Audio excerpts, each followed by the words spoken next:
नमस्ते विद्यार्थी दोस्तों, मेरा नाम है विलास दत्तात्रेय पाटिल। सुधागर विद्या संकुल कलंबोली में आप सभी का स्वागत है। मैं आज सुलभ भारती हिंदी कक्षा है 8वीं और इस सब्जेक्ट में दूसरा पाठ है वारिस कौन। ये पाठ लेने जा रहा हूं। ये जो पाठ है, ये पाठ विभा रानी उन्होंने लिखा है और इस पाठ का परिचय है। इसमें उनका जन्म हुआ है, वो विभा रानी का जन्म हुआ है, वो 1959 में मधुबनी बिहार में हुआ है। और उनका परिचय है कि ये बहुआयामी प्रतिभा की धनी विभा रानी हिंदी व मैथिली की राष्ट्रीय स्तर पर वो लेखिका है। अपने कहानी, गीत, अनुवाद, लोक साहित्य एवं नाट्य लेखन प्रखरता से अपनी कलम चलाई है और अब समकालीन फिल्म, महिला व बाल कल्याण विषयों पर उनके लोकगीत है और लोक कथा साहित्य क्षेत्र में उन्होंने निरंतर ऐसा काम किया है। ये प्रमुख कृतियां हैं उनकी, वो है चलो खुसरो घर अपने, मिथिला की लोक कथाएं, गोनू झा के किस्से, कहानी संग्रह, अगले जन्म वो है न बिटिया की जो। ये नाटक है समरथ कैंप, द्विभाषी हिंदी अंग्रेजी का अनुवाद, बिल टेलर की डायरी। और ये गद्य संबंधी, ये कहानी संबंधी, ये जो कहानी है, कौन सा, वारिस कौन, इसके संबंधी प्रस्तुत संवादात्मक कहानी माध्यम से उनका कहना है, क्या कहना है कि हमें उत्तम फल प्राप्ति के लिए समय और साधनों का सदुपयोग करना चाहिए। अगर हम ये समय और साधनों का सदुपयोग करते हैं तो जीवन में हमें सफलता मिलती है। यही उनका ये पाठ के द्वारा कहना है। आज जो इस पाठ से कहना है, उसमें उन्होंने एक कहानी को चुना है। जो कहानी है, एक राजा था। राजा आपको मालूम है, नगरों में लोगों के लिए सेवा करते हैं, बड़े बड़े नगर रहते हैं, उन ये लोगों की सेवा करते हैं और ये सेवा करने के लिए उनका व्रत रहता है।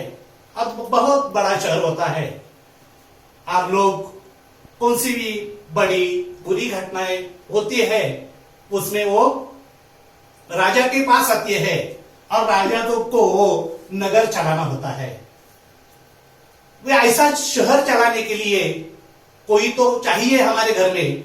इसके लिए उन्होंने कहा कि एक राजा था और राजा की 4 बड़ी लड़कियां थी और ये 4 लड़कियां के बारे में उन्होंने सोचा कि मेरी ये 4 लड़कियां हैं, उसमें से उनकी बुद्धिमत्ता जांचनी, बुद्धिमत्ता परीक्षा होनी चाहिए। और इसके लिए उन्होंने वो सोचने लगे कि क्या करने का, ऐसी परीक्षा लेने के लिए क्या करने का। बाद में उनको उपाय सूझ गया यानी समझना, उपाय सूझ गया कि ये इनकी बुद्धिमत्ता परीक्षा लेने के बाद जो अच्छी ये परीक्षा में सक्सेस होगी, उसको मैं क्या करूंगा, ये मेरा राजपाट है। राजपाट यानी ये राज्य शासन है, वो उसके पास दूंगा, चलाने के लिए दूंगा। ऐसा ही उन्होंने सोचा। बाद में उन्होंने क्या किया, उसने एक दिन अपने चारों लड़कियों को अपने पास बुलाया। बुलाने के बाद उन्होंने क्या किया, सभी अपनी लड़कियां थी, राजकुमारी थी, उनके हाथ में उन्होंने क्या किया, 100 दाने दिए। अरे राजकुमारी के हाथ में 100 दाने दिए। दाने देने के बाद उन्होंने कहा, क्या कहा, इसे तुम अपने पास रखना है, संभाल कर रखना है। रखने के बाद 5 साल में मेरे हाथ में वो दाने देना है, जब मैं मांगूंगा तब ही देना है, आप लेके आना नहीं है, तब तक ये दाने 5 साल आपने रखना है। सभी राजकुमारी ने ये दाने जो है हाथ में ले लिए और अपने अपने कमरे में निकल गई। निकल जाने के बाद वो गेहूं दाने लेकर अपने कमरे में निकल गई और जाने के बाद बड़ी लड़की थी, वो बड़ी लड़की ज्यादा सोचती नहीं थी। उन्होंने क्या किया, अरे 5 साल दाने ये रखने हैं तो क्या करने का, चलो वो दाने लिए, फेंक दिए। किधर फेंक दिए, खिड़की के बाहर फेंक दिए। और खिड़की के बाहर फेंकने के बाद वो बोली, 5 साल रखना है ये दाने, 5 साल कैसे रखूंगी, और पिताजी को कैसे याद रहेगा, और याद भी रहेगा तो मैं क्या करूंगा, ये दाने हैं भंडार घर से लेके आऊंगी और पापा को दे दूंगी। ऐसा उन्होंने सोचा। अब देखो दूसरी लड़की ने क्या किया। दूसरी लड़की दाने लेने के बाद घर पे गई। कमरे में जाने के बाद उन्होंने सोचा, ये दाने दिए हैं कैसे सुरक्षित, क्योंकि पिताजी ने ये रखने के लिए कहा है, तो ये कैसे रखने का उन्होंने ये सोचा। और एक चांदी का डिब्बा निकला। चांदी का डिब्बा निकलने के बाद मखमल के थैले में उन्होंने क्या किया, बांध कर रखा। और मखमल के थैले में बांधकर एक मखमल यानी रेशमी कपड़ा रहता है, और ये रेशमी कपड़े के थैले में बांध कर रखा और एक संदूक में डालकर वो चांदी के डिब्बे में बंद करके रखा। हो गई दूसरी की बात। अभी तीसरी लड़की जो थी, ये तीसरी लड़की थोड़ी दिमाग वाली थी, और ये तीसरी लड़की सोचती रही। उन्होंने कुछ निर्णय नहीं लिया, वो सोचने लगी। आइए चौथी के बाद, चौथी जो लड़की है, छोटी वाली लड़की है, वो बहुत तनिक बच्ची थी, और ये तनिक बच्ची और शरारतें करना उसको अच्छा लगता था। शरारतें करने यानी टट्टा करना, मस्करी करना, वैसा ही उसकी आदत थी। और ये गेहूं के दाने उसको मिल गए। गेहूं के दाने मिलने के बाद उसको तो आदत थी। कौन सी आदत थी, गेहूं भूनकर खाने की आदत थी। वो अच्छा लगा, गेहूं तो मिले हैं, मेरी आदत अच्छी है और ये गेहूं मिले हैं। उन्होंने क्या किया, ये उसने दानों को भुनवा कर खा डाला, और खा डालने का बाद वो क्या हो गई, छोड़ दिया, खेल में मग्न हो गई। अभी रह गई, पहले ने दाने फेंक दिए, दूसरे ने क्या किया, चांदी के डिब्बे में रखे, और चांदी के डिब्बे में रखने के बाद चौथी ने क्या किया, वो दाने जो है वो दाने भूनकर खा लिए। और आ गई, रह गई तीसरी बहन। तीसरी बहन ने क्या किया, 2-3 दिन सोचा। 2-3 दिन सोचने के बाद उन्होंने क्या किया, ये दाने जो है, बाहर वाली खिड़की देखी, जमीन अच्छी है, और जमीन में क्या दिया, बाहर वाली खिड़की के बाहर वो गेहूं जमीन में डाल दिए, पानी डाला। आपको मालूम है खेती में जब हम जमीन में डालते हैं दाने, बीज डालते हैं, पानी डालते हैं, तो वो क्या होता है, अंकुर आता है, और अंकुर आने के बाद क्या होता है, पौधे तैयार होते हैं। वैसे ही उसने किया, और ये गेहूं के अच्छे अच्छे पौधे तैयार हुए। और ये पौधे क्या किए उसने, लेके जो उसकी खेती थे वो खेती में डाल दिए। और ये खेती में डालने के बाद उसने क्या किया, अपने पौधे तैयार होने के बाद उसने दाने निकले। राजकुमारी ने एक अच्छा सा फसल तैयार कर दिया और ऐसा फसल आया कि गेहूं ही गेहूं बन गए और पूरी खेती में गेहूं बन गए। एक अच्छा सा उसने निर्णय लिया और इस बात तरह उसने क्या किया, 5 साल ऐसे ही दाने डाल दिए और देने के बाद उसने ये ऐसे ही फसल निर्माण किया और 5 साल में ऐसे ही दाने दाने पर दाने बनाती रही और गेहूं के गेहूं बनने लगे। और ये पूरे 5 साल हो गए। अभी 5 साल होने के बाद राजा सोचने लगा कि अभी तो 5 साल हुए हैं। 5 साल होने के बाद राजा ने क्या किया, सभी लड़कियों को, राजकुमारी को बुलाया, आइए। और ये सभी राजकुमारियां आई। आने के बाद राजा बोले कि मैंने आपको 5 साल पहले दाने दिए थे। कौन से दाने? गेहूं के दाने दिए थे। वो अभी 5 साल में जो दाने दिए थे वो दाने आज से 5 साल पहले मैंने तुम चारों को गेहूं के दाने 100 दाने दिए थे। और ये 100 दाने, और ये कहा था कि 5 साल के बाद मुझे वापस करना है। आपको सभी को कहा था कि 5 साल में ये दाने वापस करना है। बाद में उन्होंने ये दाने बड़े लड़की को पूछा, बड़े राजकुमारी को पूछा कि मैंने दाने जो दिए हैं वो दाने क्या किए हैं? वो दौड़ के चल गई। किधर चल गई? हाँ, भंडार घर चल गई। उसके पास तो दाने नहीं थे और ये भंडार घर पे दौड़ के जा गई, चली गई और वो दाने लेके आई। और लेके आने के बाद पापा के हाथ में, पिताजी के हाथ में दिए और ये दाने पिताजी ने लिए। और लेने के बाद पिताजी ने कहा, राजा ने कहा, क्या ये वही दाने हैं जो मैंने तुम्हें दिए थे? पहले तो हाँ बोली। और ये वो पहले हाँ बोली, मगर राजा ने क्या किया, कड़क कर पूछा। कड़क यानी जोर से आवाज से कहा। और ये कहने के बाद ये बड़ी लड़की है, ये बड़ी लड़की सच बोली। उसने क्या क्या किया, ये सच बोली।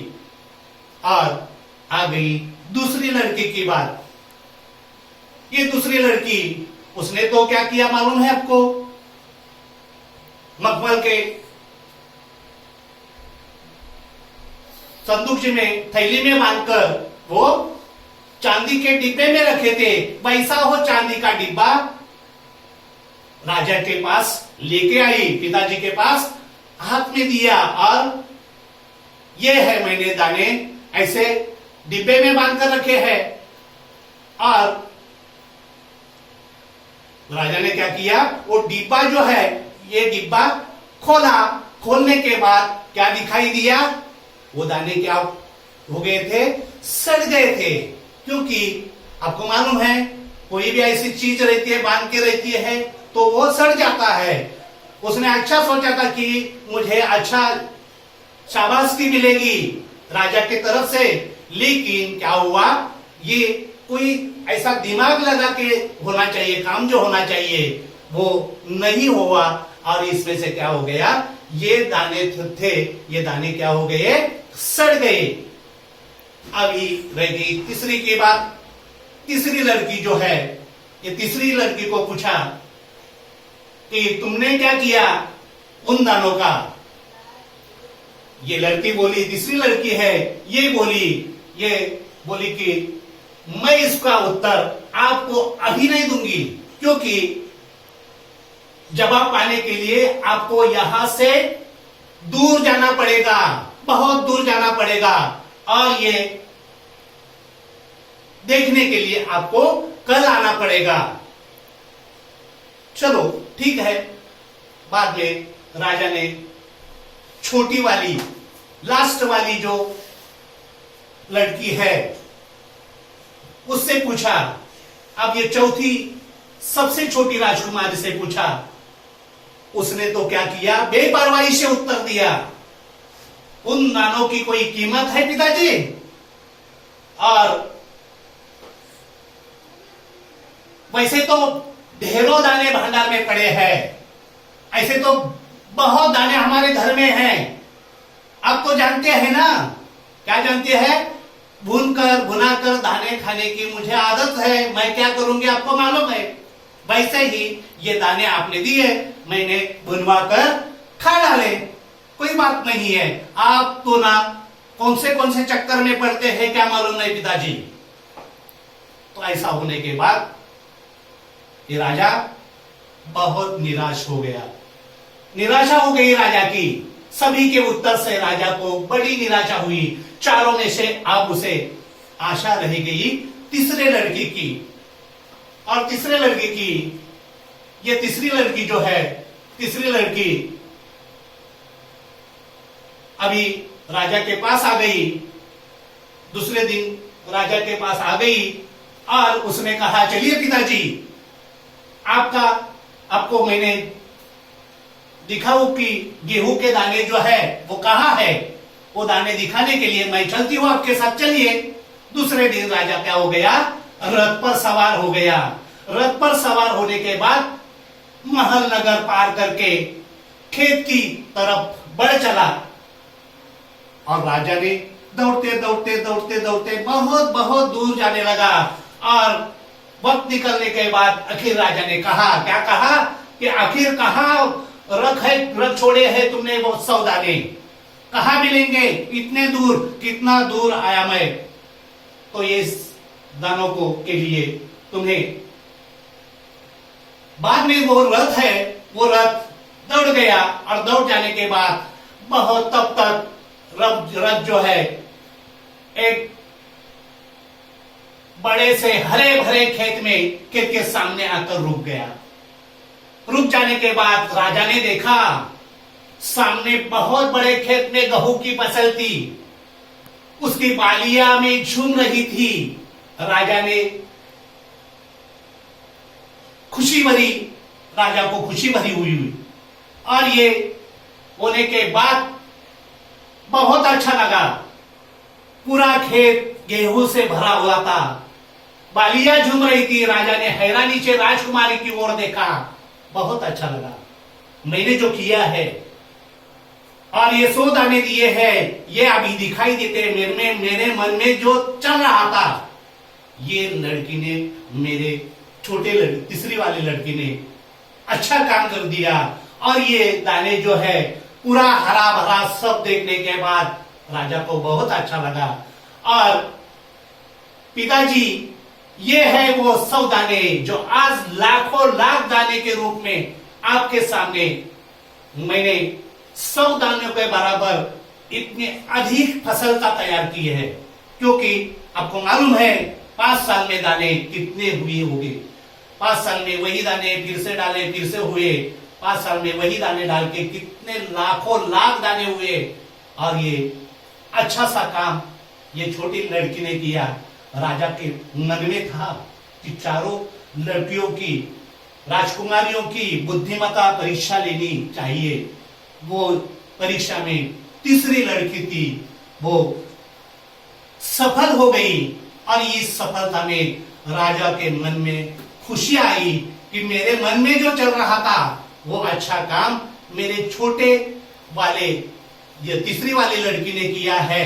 और ये जो काम किया है, ये मेरा जो राजपाट है, ये राजपाट उत्तराधिकारी आप निश्चित हो। मेरा ये राज्य शासन चलाने के लिए आप निश्चित हो। इसलिए मैं अभी आपको बधाई देता हूं कि ये राज्य शासन है मैंने जो चला है, इतने साल से चला है।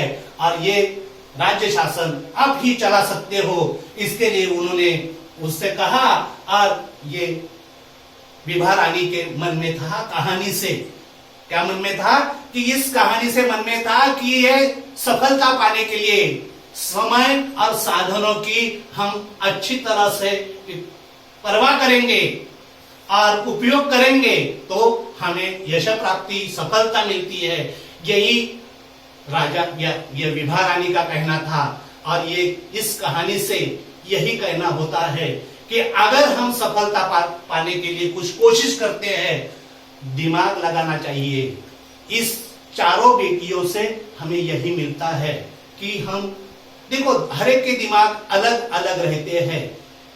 कुछ दिमाग से बड़ी लड़की ने क्या किया, दूसरे वाली लड़की ने क्या किया, तीसरे वाले लड़की ने ज्यादा से ज्यादा वक्त लिया निर्णय लेने के लिए, और चौथी वाली लड़की ने जो आदत थी उसको वैसा ही किया। वैसे ही स्वभाव अलग अलग होते हैं। हर एक चीज देखने के हर एक को अलग अलग तरह रहती है, स्वभाव से रहती है। उसमें इस विवाह रानी के पाठ से कहना है, क्या कहना है कि सफलता पाने के लिए समय और साधना का उपयोग करना चाहिए। और ये अच्छा सा उपयोग हम करेंगे तो इसमें हमें क्या मिलेगा, सफलता मिलेगी मिलेगी मिलेगी। और इस पाठ से यही कहना है। और ये जो पाठ का उद्देश्य था, वारिस कौन, ये वारिस से वो लड़की, तीसरी वाली लड़की थी, वो बहुत होशियार थी, इसके लिए ये राज्य शासन चलाने के लिए लायक है, ये कहना है। यही इस पाठ की फल प्राप्ति है। धन्यवाद।